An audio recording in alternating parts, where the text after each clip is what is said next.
का, कशाला आणि म्हणजे काय? तर जय भीम म्हणजे अन्यायाला विरोध, समग्र अन्यायाचा अंत म्हणजे जय भीम. एक विचार म्हणजे जय भीम. माणसाला माणूस म्हणून वागणूक देणं म्हणजे जय भीम. आपल्यामध्ये चांगुलपणा आहे हे सिद्ध करणं म्हणजे जय भीम. त्याच्याही पुढे जाऊन गुरुजनांचा आदर, आईवडिलांचा सन्मान म्हणजे जय भीम. आणि आज 14 एप्रिल रोजी आपण ज्यांची जयंती साजरी करतोय असे भीमराव रामजी आंबेडकर, ज्यांना आपण डॉक्टर बाबासाहेब आंबेडकर या नावाने ओळखतो. मग बाबासाहेब म्हणजे काय?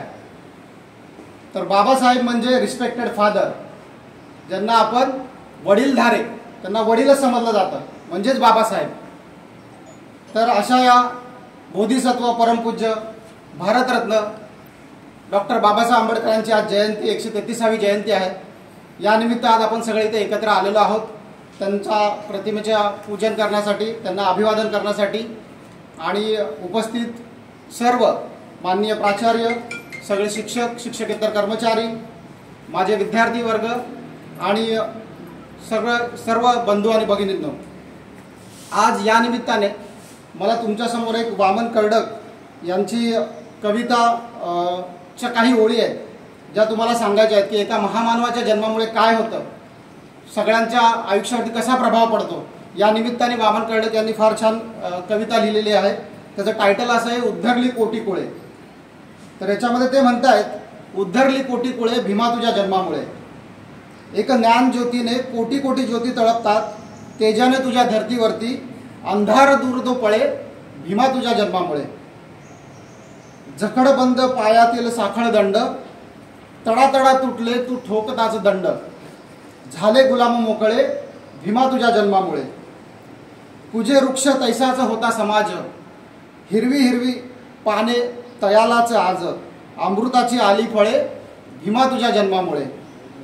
काल कवडी मोल जिने वामनचे होते, आज जुळे जगताशी प्रेमाचे नाते, बुद्धाकडे जग हे वळे भीमा तुझ्या जन्मामुळे.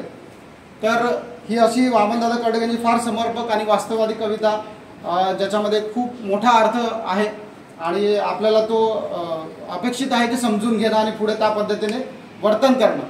तर आजच्या कार्यक्रमाची सुरुवात करायच्या अगोदर मी थोडक्यात रूपरेषा सांगतो. आजचा कार्यक्रम आपण इथं जो घेतोय त्याच्या प्रतिमा पूजन अभिवादनानंतर आपण नेक्स्ट प्रोग्राम आहे मेकर स्पेसमध्ये आपण बुक एक्झिबिशन ठेवलेलं आहे. त्या बुक एक्झिबिशनला आपण सगळे व्हिजिट करणार आहोत. डॉक्टर बाबासाहेब आंबेडकरांनी लिहिलेली पुस्तकं, त्यांनी स्वलिखित पुस्तकांचं एक्झिबिशन आपण मेकर स्पेसमध्ये केलेलं आहे. तिथे जाऊन आपण ती पुस्तकांचं एक्झिबिशन पाहणार आहोत.